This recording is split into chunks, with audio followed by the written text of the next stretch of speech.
Hello and welcome to the Nutrition Digest podcast. We are your hosts and registered dietitians, Alicia Kugler and Tara Valenti, here today to dish up the nutrition tea, to debunk the myths, to inspire, to inform, and hopefully entertain. Today we're going to talk about one of the fastest growing wellness trends on the internet, peptides.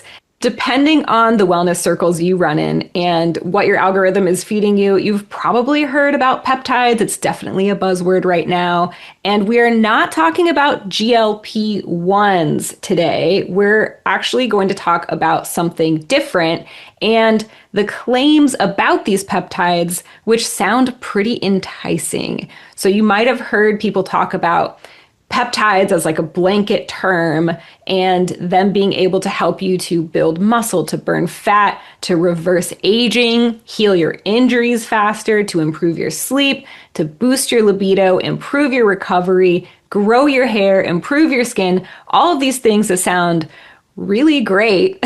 That sounds awesome. I want all of those things. Yeah. Today, we're going to talk about the science. We're going to talk about the difference between what's actually being shown in the research and what they're telling you in the marketing. We're going to talk about prescription medication versus wellness clinics.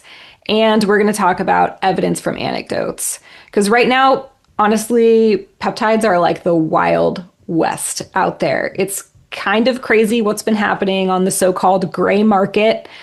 So let's talk about what peptides actually are. If you have taken biochemistry, you have heard this term. We're very familiar with it as dietitians, but I think a lot of people aren't. So let's talk about what they are. So Alicia, can you fill us in on that? Yeah. So we're going to start really simple. Take you back to high school biology. Peptides are short chain amino acids.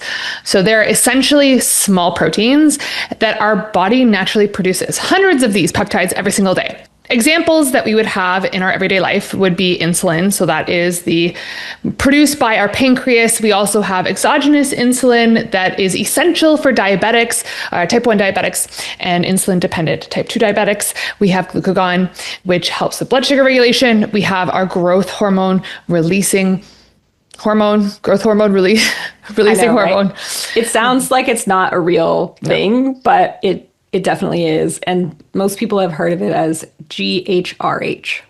Yep. And then collagen peptides, which I think is one that I think a lot of us have heard about, and we've talked about in episodes before. So these are all actually peptides. And so why are they so interesting right now? And why are they interesting in general? Peptides act as signaling molecules. Think of them as text messages between our cells. And basically, these peptides are telling the tissues what to do. So for example, peptides might tell your body to release growth hormone. So the GHRH is going to tell the body, hey, let's release some growth hormone. It is telling us about satiety. So some of us have heard of leptin and ghrelin. So those are our satiety and our fullness hormones and peptides that actually help regulate things. We have different peptides that tell our body to repair the tissues, regulate blood sugars, insulin and glucagon. There is a lot of different important roles that they play in our body. The important distinction that we need to make is not all peptides are the same. I think in the media right now, people are clumping peptides all together as this one thing. And we need to kind of take a step back and be like, what do we really know about these peptides? And what are they actually doing in our body? And then also kind of asking, like, what do we think about these medications that exist now? I think they've jumped too far and too fast and a little bit too broad in terms of the word and the languaging that's being used right now. The thing that we have to kind of consider is, have the FDA or Health Canada approved these drugs that are circulating? Are they actually prescription medication that your doctor or sports medicine doctor or dermatologist are prescribing to you? Do you have that prescription that you're going to the pharmacy or the doctor themselves? Is there research on these compounds? Can we go and look for actual human studies? Or is it a wellness clinic that's offering this? With the wellness clinic, you also have to question, are these actual healthcare professionals that are giving this, or are they pseudo professionals that are labeling themselves as a wellness approach? I don't know. Have you seen very many wellness clinics, Tara? So I have heard about it from some people that I work with, actually. And Yeah, it's wild what you can get at like a laser hair removal place or like the same place that does your Botox injections, for example, will be offering peptides. If you come in and you're like wanting one of the services they offer for reducing the appearance of body fat or whatever, they'll be like, "Oh, we have a peptide for that." I think the distinction that's important to make for me and what I would advise people to consider is like, is there going to be a physician actually monitoring you and guiding you through your care process? Because if they're just working like a dealer and they're just providing you with these peptides, but not actually monitoring how you're responding and what your results are and how your body is managing it and like all of the safety issues that can come up with injecting yourself with something, I think that's where we need to kind of step back and be like, wait a second, am I actually getting good quality care here? Is this safe? Am I being monitored? Well, and like kind of like putting from the other spin, if you think about the peptides that are medically regulated, so insulin, GLP-1s, if you had a doctor that prescribed that to you, they are doing blood work very regularly. They are following up with you. They are not letting you just go with it. Even some of the online clinics that are doing GLP-1s, which I have some thoughts about, but let's save that for another day. They are still following up with you because legally they have to, or they will lose their licenses. And that's the difference that between kind of like these wellness clinics and actual like medical clinic. Right. You shouldn't be the one experimenting on yourself. And they're just the provider of the substance you're experimenting with. And right now it feels like in a lot of cases, that's what's happening. Yeah. And it's very scary. Like we're going to talk a little bit about like how people are getting them or where people are getting them a little bit later. But I just think back to the days when I used to participate in bodybuilding. So I competed in bodybuilding from 2015 to 2018, and there was some shady shit going around. And the fact that people were able to get the stuff so easily was really scary back in the day. And the fact that it's still similar with this, it's like, oh my gosh, this is like, we need a little bit of a wake up call because we don't understand much about them. Are you talking about steroids? Yes, I am talking about steroids. Yeah. And we were actually just talking about this before we hit record because we've both kind of seen this cognitive dissonance happening where it seems like the same people that would like look down on somebody for using anabolic steroids are in some cases the same people who are totally okay with injecting themselves with these mostly unstudied peptides. And they're looking at what they're doing as like optimizing health or biohacking or somehow above using anabolic steroids. But back in the day when steroids were largely unstudied and we didn't have good evidence or data on steroids, it was kind of a similar situation. There are some parallels here. Now, obviously, they're very different things. Very different substances. Yeah, we want to be clear about that. But like, you're still injecting yourself in something and making yourself kind of the guinea pig in both scenarios. Now we know how dangerous anabolic steroids can be, and there's just not a lot of data on the peptides yet. And if you go back to when the anabolic steroids were first available, there wasn't research on the long-term effects.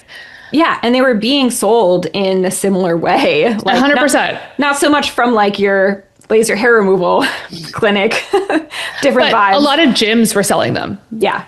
And that's the scary thing is like, okay, gyms had them readily available. Okay, so let's wake up call with a little bit. Yeah, yeah. Like, is a gym really the place you want to be buying something that you're injecting into your body? Is a laser hair removal place really the place you want to be buying something that, like, I don't know. Let's talk a little bit about the progression here and why peptides have become the new wellness obsession. We've seen a lot of trends, obviously, through the wellness industry. It's a very trendy place, and it's a susceptible place in terms of pseudoscience and claims that are very exaggerated. And some of the stuff is, it starts with solid science and then it gets blown out of proportion, or people who don't really have the background or education start, quote unquote, educating about it, and then it just gets distorted, and it's just riddled with issues like that. But we think back to like 2018, keto was huge. A little bit later, early 2020, Fasting was the thing that everyone was obsessed with and doing. CGMs came out and became more available, and everyone had a CGM on. You still see that sometimes. And I'm not talking about like people with diabetes. I'm talking about just your average person who's trying to optimize using a CGM for that purpose. Cold plunges got huge.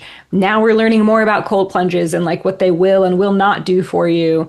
GLP-1s are now everywhere, very mainstream, household name, whereas before it was like you didn't know about that unless you were like a physician or a researcher or whatever. Now we have peptides. That is the thing. That is the new buzzword. I think it's still emerging. A lot of times I'll bring it up because it's such an interesting topic to me. And people are like, what? Like they haven't heard of it. A lot of people have not heard of it yet. Well, you're hearing about it now. So Tara, actually, the first time that I heard about it was actually a client asking me about it. And I'm like, what are you talking about? Peptides? I'm like, are you talking about collagen? Are you talking about insulin? And then I was like, I had to kind of take a step back and tell the client like, hey, I don't know anything about what you're talking about. Let me go back to the research. And I was like, listen, there's no research. It's very interesting to see how people are very much on the pulse of what's coming out. Right. What does that tell us too? Because I heard about it from a client too. And a friend of mine who is an influencer in the best possible way. And he was telling me all about how he was seeing it in his feed and learning about it through YouTube and whatnot too. And it's like, if the actual healthcare providers are hearing about it late in the game, that doesn't seem right either. That seems kind of backwards, you know? So I had to do the same thing. And that's what we had to do for this episode today is like, okay, this isn't something we learned about in school. We all know what peptides are, but not in this type of format, like not being used like this. This is very new. So we're having to educate ourselves and try to decipher, okay, is this something that is advisable or not advisable? Because it's new. We have to, we always have to be on our toes with whatever's coming out. But people are attracted to these for obvious reasons. If someone is telling you, just use this peptide, you can get faster recovery, you can get better body composition, it makes it easier to gain lean mass, or it makes it easier to lose body fat.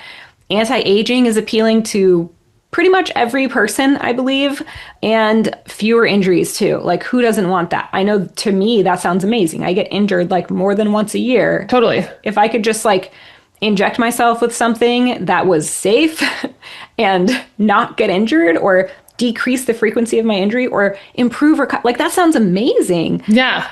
They're being marketed as shortcuts and we love shortcuts. So BPC 157. This is the one that the chiropractor was telling me about that I'm similar to you where I get injured a lot. And he was like, have you looked into peptides? Maybe that's something that you should look into because you are someone that gets injured a lot and this might be good for you. And I'm like, oh, okay. And I texted the group and I was like, what is this? I don't know anything about it. Yeah, I know. And that set me off because I was like, oh my God, peptides. Let's talk about it. We need to talk about peptides. Yeah. So if you've heard of peptides, this is likely the one that you've heard of. I think this is the one that's being, I don't know, advertised, buzzed about the most. I mean, is this the one that Joe Rogan's taking? Oh, somebody big into the training world that also has a pod. Don't quote me on that. Yeah. Somebody, I can't remember. Anyways. I mean, it sounds like something Joe Rogan would do. Yes, it's exactly what he's taking. So this is another thing too, like these people who have high levels of influence, like Joe Rogan, are going public and talking about taking these peptides. And then people are like, oh, I like that guy. I listen to his podcast and he does it. So like, and he said it does all these things for him. So maybe I should do it. Like, that's the evidence that they're like, oh, well, that guy did it, so it's good. And like, guys, that's not how it works. So, yeah. But also, what else is happening in the background in terms of what he's doing with his health and his nutrition and his training and all these other things? Right. Beyond just this compound. Yeah. I mean, this dude has like plentiful dollars to spend on all of the things that you need. So there's more to it than just these peptides, right? That also kind of like, to shift the conversation ever so slightly, I do feel like there is a little bit of an elitist kind of almost like a status symbol around having access to and using these things. And if all of your friends are doing it and these celebrities are doing it and stuff, it does kind of become a like, oh, I'm part of this group of people that has access to these things. And that's another component, I think, that makes this a little bit more nuanced too. But let's talk about BPC 157 and what it actually is. It's called body protection compound. These names are so funny to me. They just sound made up. Yeah. But BPC stands for body protection compound. It's actually derived from a protein that's found in gastric juice. That's basically like stomach juice, which sounds gross. The claims that we're seeing on social media for this BPC 157 is that it heals your tendons, your ligaments, your muscles, your gut lining, that it reduces inflammation, and that it speeds recovery. That all sounds great. Athletes will love this because we're constantly injured. So imagine if you could just take something that could fix your golfer's elbow or any overuse injury, really, or like fix your rotator cuff pain. I think of my dad because he's a volleyball player and like his rotator cuffs just always messed up. So many surgeries. Achilles injuries, chronic issues, like all of these things, right? And athletes, like I said, we're injured all the time. So if we could spend less time being injured and more time actually doing what we love, that sounds very appealing. Although there are some barriers to using these if you are a professional athlete. So what does the research actually say about BPC 157? Most of the evidence comes from rats, mice, and cell culture. So not human trials. There are almost no human trials on BPC 157. There are no large randomized controlled trials, and there is no long-term safety data. That is something that I would definitely recommend thinking about before choosing to use this. Is there evidence that this is going to be safe for you in the short term? Is there evidence that this is going to be safe for you in the long term? People get confused because the biological mechanisms are actually plausible. It does appear to stimulate blood vessel formulation. It does appear to influence collagen production, but there are no human studies that show that at this point, and it could affect healing pathways as well. So if you think about it from a logical perspective, it's like, well, this does seem like something that could actually cause this result that we're going for. But plausible is not the same thing as proven. So would we recommend using this as a strategy to improve your recovery and help with your injuries and all of that stuff? Honestly, the safety concerns are the key issue here. Regulatory agencies just have not been able to approve BPC 157 for human use because there's just not the data there. We just don't have the studies yet that tell us whether or not this is something that is safe to be recommended for humans to use. I'm sure you remember when GLP-1s got approved by the FDA to be used for obesity. It was like a really big deal because now it was like, okay, this has been studied enough that we know that we can recommend it and we know what's going to happen to people who are taking it for the most part. And I was going to say GLP-1s have actually, people don't have just heard about it in the last like 2 years, but they have been around for a long time. I think it's like we're looking at 10, 15 years of human trials before it was released and approved for the general population. Right. And I was talking to someone else about peptides and stuff, and then they immediately transitioned to GLP-1s, and they're like, yeah, that's why I don't want to take GLP-1s because I don't know what's going to happen and blah, blah, blah. And I'm not necessarily like telling them they should. I'm a dietitian. That's not what I do. But there's a big difference between these peptides that we're talking about today and GLP-1s in terms of the research and the evidence. And that's an important distinction to make. There's a huge difference between taking a GLP-1 that your doctor prescribes you and taking one of these peptides that has not been approved for human use. And there just really is not any strong data to back it up yet. And I say yet because research is happening. We might at some point be at a similar place with some of these peptides as we are with GLP-1s, but we're just not there yet. No. So we would tell a client that we're working with to prioritize rehab, nutrition, sleep, and load management over just immediately going to a peptide that could be sketch. Interestingly, proponents suggest that BPC 157 might improve sleep as a secondary benefit. thereby reducing systemic inflammation, soothing the gut, and accelerating physical recovery. So that does kind of tell you that like sleep is probably an important variable here. And I can tell you from personal experience, sleep is a very important variable when it comes to recovery. So like we need to be addressing these things first above, going to exogenous peptide injections. Yeah, 100%. So the next one that we're going to talk about is the cousin of BCP. Body protection. I just can't say BPC. BPC. The next one that we're going to be talking about is BPC's cousin. I'm glad that you had that section and not me, because I would really, really throw it off. So TB 500. Hearing kind of a little bit about previous compounds, I'm not even going to say its name.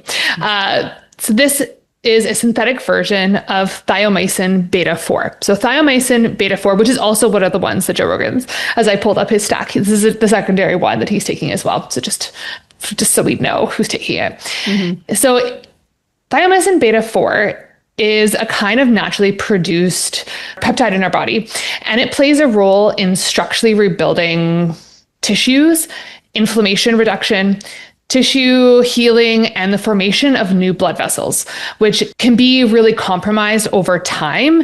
And so with the blood vessels being restricted, you might not actually have the nutrient circulation for healing processes. The claim for the synthetic version of this, so the TB 500, is it accelerates healing, it reduces inflammation, and it regenerates the tissue that has been compromised, which, you know what? It sounds really promising. And like, whenever I hear this, I'm like, ooh, that sounds really cool. I would love to try something like this. But actually, where is the evidence coming from? Okay, you know what? This is all coming from animals again. We have like very limited to no human research happening here. So it's a very similar story to the BPC 157. And people are starting to kind of combine the two into a healing stack so that they can actually, I don't want to say cheat the system, but they can really try to maximize things in terms of their recovery, in terms of their athletic endeavors, which, like, yeah, if you're someone that you've been fighting a chronic issue for a long time, or you're frustrated, or you're in a season, you're like, hey, I've got a race in a few weeks, or whatever it may be. Yeah, really tempting. The big thing is we generally don't know what the risks are. We have no long-term safety data, and the lack of FDA approval is kind of like a little bit jarring. We don't know what the safety profile looks like. There's zero published human clinical trials on TB 500, and we don't understand the dosing amount, the long-term effects, the side effects. And the other thing that we have to be very aware of with peptides when they are not FDA approved is contamination. So this we see more with, like, say, for example, the steroid conversation. I think a lot of times it used to be readily available, and then it was a lot less readily available. Now we worry about contamination because they are not regulated. And it can kind of be sold online as a research chemical. And so that doesn't necessarily guarantee the purity of the product. And that is like kind of scary when I hear about that we don't actually know how sterile the stuff is that we're getting. And we don't really know about the dosing accuracy either. Like, oh my gosh, that is like terrifying. Yeah. Anytime something does not have FDA approval, that basically just means that no one's checking in on it. So when we think about supplements that are not regulated by the FDA, it's the same thing. Like there's been so many studies that have come out where people have actually tested products that claim to be one thing, and it ended up that they were literally selling like sawdust in or like grass clippings, and saying like, oh, this is like an herb or whatever. And you don't know. And people are buying these things off the shelves at a store and thinking that it is what it says it is. This is the same exact thing, except you're injecting it into your body, and it's going directly into your bloodstream. That's, right. Yeah. I mean, like, you might as well just be buying like drugs off the street. Like, oh my God. It's terrifying. You don't know. You have no idea what you're getting. It's true. Yeah. It makes me question, like, how are these influential people that are using them? How are they getting it from us? Like, I don't understand, but Whole other conversation for a whole other day.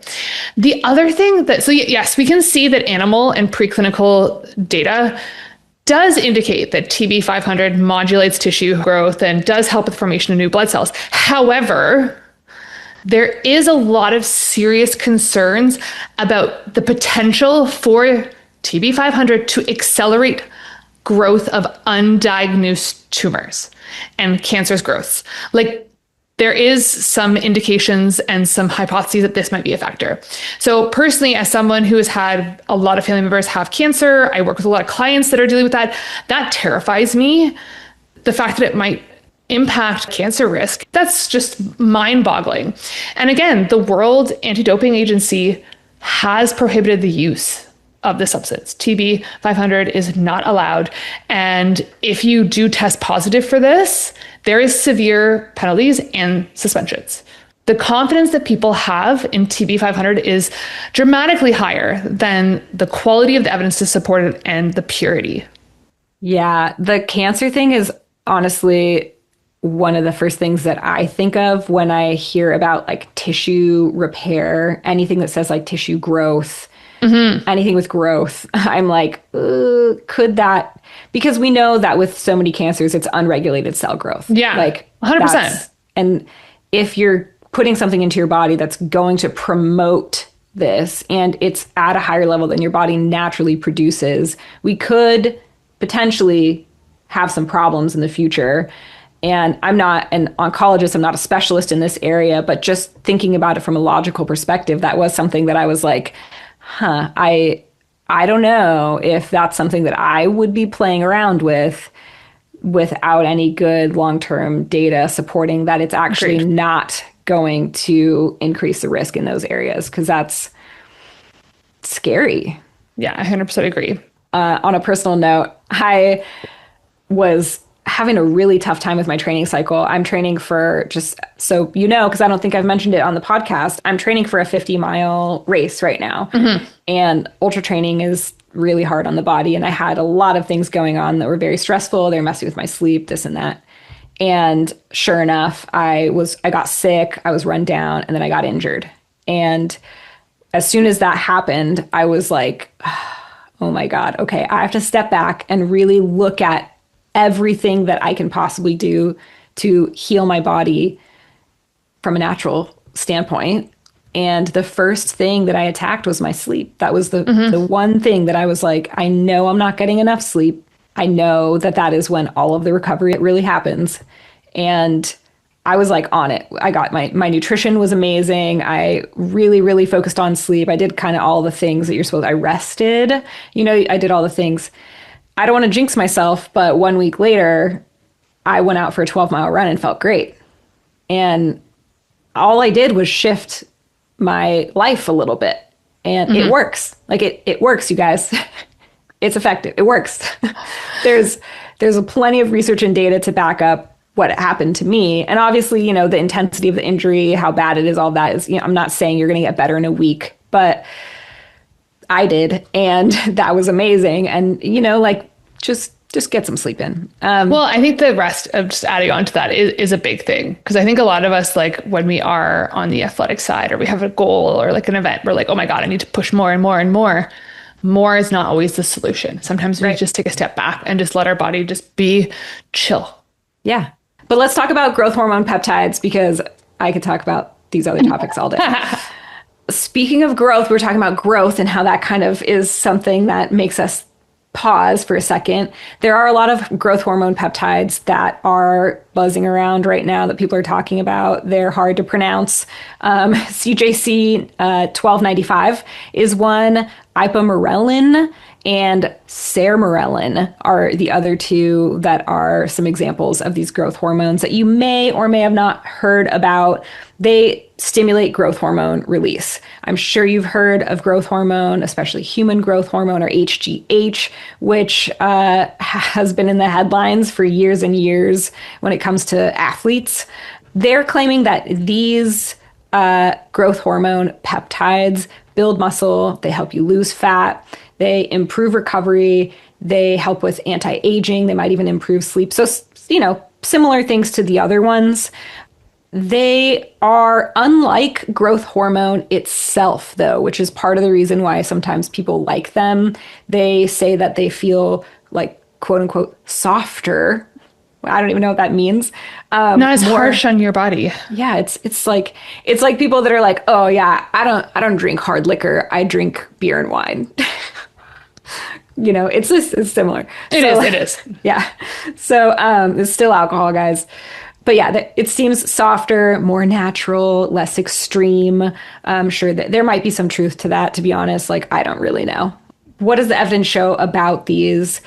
Growth hormone does increase lean mass, but that doesn't necessarily mean strength, which I think is an important distinction to make. And as someone who has looked at so many DEXA scans and talked to so many people who have done DEXAs, I can say that muscle size and muscle strength don't necessarily match all the time. Like, you can get stronger and not have bigger muscles. It is possible. It also doesn't necessarily mean that you're going to get better performance. It doesn't necessarily mean that you're going to have better body composition.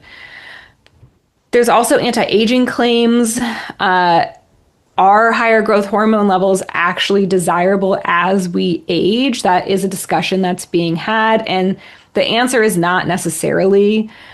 There is some longevity research that actually suggests the opposite. I think all this stuff is very interesting, and it's all kind of new to me as well. This is not something that we didn't learn about this. No, this is not a thing when we were going through school. It's all new. And I feel like, I think even the experience, as we mentioned, that we had where people came to us and we talked about it, it's like a lot of the stuff isn't readily available for dietitians. Yeah. And my response is always, I really can't guide you in that area. I'm a registered dietitian. I would talk to like a doctor about it. There are major medical organizations that caution that the claims that are being made about these growth hormone peptides are not supported by rigorous human data. Sound familiar? That's kind of the common theme here today. Long-term usage carries significant potential dangerous health risks. That's according to the American Medical Association. So that's like their statement on it, basically saying, use at your own risk. You're the guinea pig. Big problems could happen from doing this. The FDA has only approved the use of RHGH for adults with 3 indications. That would be HGH deficiency due to pituitary tumors or their treatment, the muscle wasting disease that comes from HIV, and short bowel syndrome. So those are the 3 indications when that is used in a clinical setting or recommended for use for individuals. There are long-term adverse effects that have been described, such as an increase in cardiovascular complications, the development of type 2 diabetes, and different types of cancer. So there's that for you. Just because something is associated with youth doesn't mean more of it improves longevity. So I think that's an important distinction to make. And that kind of leads us into the next one that is like the biggest anti-aging peptide that exists right now on the market, more so with beauty and skin. So getting out of the realm of the recovery and muscle building space, which has been the last kind of like 3 peptides that we've talked about. There's 2 major ones we've left, and the next one is kind of like more looking at the skin longevity boom, which is, I think we're seeing more and more like spas and is it medical aesthetics? Is that the terminology? Medical aesthetic clinics offering. And so it's GHK-Cu. So basically, this is a naturally occurring copper binding tripeptide found in the human plasma, saliva, and urine. So it's nicknamed the glow peptide. And I'm sure some of us have heard about this on social media and the internet. I know for myself, I actually saw this as like a bunch of celebrities talking about how they were using it, and that's how they were so glowing and radiant. And they were talking about how this is going to make me look much younger than I am. And basically, this tripeptide drops dramatically as you get older. So at age 20, we're around 200 nanograms per milliliter. And then by the age of 60, that drops to 80. That is a very big drop that kind of happens in our body. It functions primarily as a signaling molecule that binds trace amounts of copper ions to regulate gene expression, calm cellular inflammation, specifically in the skin, and accelerate tissue remodeling. It's huge in skincare, hair growth, and kind of like the anti-aging clinics. This is a stronger peptide category in general. There is a little more research here. The last ones, there's not a lot of research. There's a little bit of emerging research that suggests it might affect collagen synthesis, wound healing, and skin elasticity. So it is a very big, interesting, because we are seeing a little bit of human evidence here, which I personally find very fascinating. Again, it's very new though, so we don't have a lot of the longer term. However, this is one of the few peptides that actually might be more long-term benefit in this space. That's the one that I find interesting. I'm like, all that sounds really good. If it actually does that and it's safe, cool. You know what I was just thinking as you were talking about that? I was thinking less in the aesthetics realm and more in the medical realm, because I did a rotation through burn unit ICU. And as you were talking about this, I was like, I wonder if this would be something that could be used in people who are healing from severe burns. I wonder potentially. If that or even like major surgeries where you have like a lot of like tissue damage or incisions where someone's trying to really recover the skin. I think that would have a big potential implication. Because even in those patients, you're using massive amounts of zinc and copper supplementation anyways, if they're... So... Yeah, and like skin grafting, like my whole family has skin cancer, and we've had to do a lot of biopsies and skin grafting and stuff. And I wonder if you're in that boat, like if this is something that in the future, when there's more data, if it looks good, that could be a use for it, which would be kind of cool. For sure. That's one that I would say to really watch, because I think that does have the most potential. It's good that we have a lot more celebrities kind of backing that one, because then we might hear about more of the evidence versus some of the other ones are kind of like a little bit more influencer focused. Yeah. And it also, it is one of those things where it's like we're seeing the words synthesis and stuff. And it's like there's that fine line between repairing and going too far, and then we have over excessive cellular growth, and now we've got problems. So that's where the research needs to come in. Would I want to be the guinea pig? No, I would not. No, definitely not. I don't know what it's going to do to my body. Anything that's involved in like those very small micronutrient synthesis metabolism, like I question, because it's like, what is it going to do with other micronutrients that are important for body's homeostasis? Yeah. Well, it's like antioxidant supplementation. That's one of the things that we hear about pretty regularly as being something you don't want to overdo. Like if you're taking excessive amounts of antioxidants, it can actually backfire. And the best way to get it is the natural way through food. And sometimes we find that with things like this, there is too much of a good thing can be a bad thing. Totally. Tell me about fat burning peptides. Yeah. So this is the last peptide we're going to be touching on today. This is different than GLP-1s. I think a lot of people are confusing GLP-1s and this fat burning peptide. So it's AOD 9604. So we're just going to call it AOD today.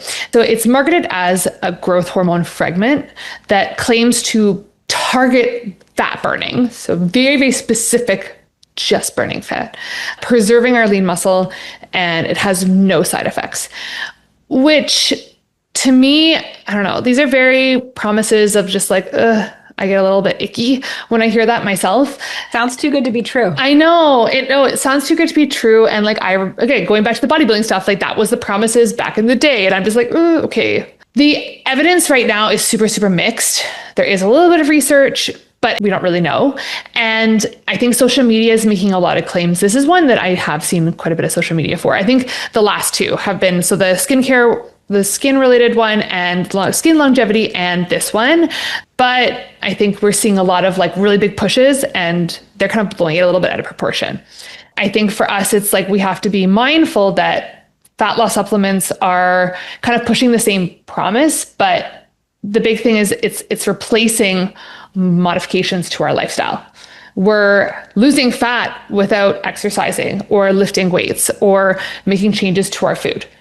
let's question that a little bit, because I think that that is something really important for us to take into consideration. Also, when you see an influencer online who is trying to sell you peptides, they usually will use themselves as the example. I am doing this, and these are the results that I got. A lot of these influencers, I mean, they have no obligation to tell you the truth or to not, tweak their story a little bit to convince you a little bit more. They're not healthcare providers. They don't have a code of ethics that they follow. They're not medical providers. They don't have to do no harm, right? They can tell you anything they want. And the laws haven't caught up to peptides yet.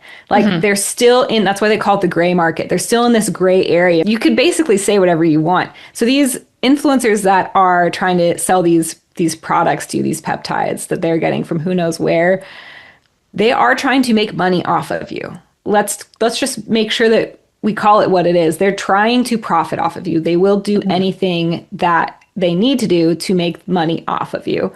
So try to look at it through a clear lens if you're trying to make a decision whether or not you want to be the guinea pig. You're buying this product a lot of times from people who only care about making a buck, and you're not necessarily able to trust what they're saying. Just be warned. Be cautious, be smart. Yeah, it is really something that's like, ooh, okay, so what do we actually know? Yeah, I was talking to someone, a newer client, and they just rattled off. They're like, and I'm taking this peptide, and I know you probably are going to advise me against it, but I've made the decision to do it, and I'm not going to budge on that, so moving on. And I was like, okay. Like, all right. But they also paused and waited for my response. And my response was, I can't advise you on that. All I can tell you is it's not FDA approved and you're doing it at your own risk. And I would recommend talking to your doctor. Yeah. Where are people actually getting this stuff? Yeah. Where the hell are they coming from, right? From what we read, they're coming from compounding pharmacies. They're coming from online peptide companies, which could mean anything. Research chemical websites. So probably from labs that are doing studies on peptides or have access to them and then can sell them. This is, like I said, they call it the gray market, where it's this weird gray area. It's not necessarily illegal yet. I question that. I don't know all the laws, but it seems like people are getting away with it and they're being super public about it. So it seems like it's not illegal yet to be doing this. But it's not quite legal either. Like it's sketch. Like I think it's just like the only way to describe it is it's sketch. I'm surprised that this is happening. Yeah, I agree. But that's where they're coming from. They'll be labeled with like for research use only. There are potentially purity concerns. There's potentially contamination concerns. There's dosing concerns. There's the World Anti-Doping Agency concerns for athletes. So if you are an athlete and you get caught using these peptides, you're out. Like you're gonna be punished for that. You may not be able to compete. It's not legal by their terms. For research use only really means that like this stuff is still being studied. In my opinion, it should be used in that setting. And if you want to join a research study where they're studying these peptides and be the guinea pig, but be monitored by a research team, that sounds like a lot more of a safe way to do it, or just wait until the research catches up. I think it will. I think that people are studying this stuff extensively right now. It's very interesting. The research is cool. We're not quite there yet in terms of the evidence, and I certainly wouldn't want to put myself at risk. I think it's a patience thing. Like wait longer, see what happens before jumping on the bandwagon of anything that might be really risky. Yeah. Yeah. Like, would I love this like copper one that makes you look beautiful? Glowy all the time. Yeah. Like your skin looks better. You have better elasticity and your collagen synthesis is like all prime. Like you're like 20 again. Yeah. That sounds amazing. I would love that. But I'm going to have to wait and find out, like maybe it'll be too late for me. I don't know. We might be the last generation that ages, but like, that's okay. I definitely don't want to be the generation that experiments with this stuff when it's new and then we're all getting sick and having problems and really regretting things. Exactly. Let's talk about the final takeaways when it comes to these peptides that you have probably been hearing about. The GHKCU, the copper one that I was just talking about, it appears like there's some promising data coming out about it, but it's not, we're still in the infancy. It's new. We're just not there yet. I certainly would not recommend experimenting with it yet, but it's one to keep your eye on. Some peptides have legitimate medical applications. So GLP-1s, for example, BPC 157, TB 500, and growth hormone peptides are all kind of like more caution, I would say, with those. Less data. The science is super interesting. There's just insufficient human evidence at this point. They are being researched, so hopefully we see more updates coming through every year, but we're just not there yet in terms of the actual human evidence because it's all animal and cell studies at this point.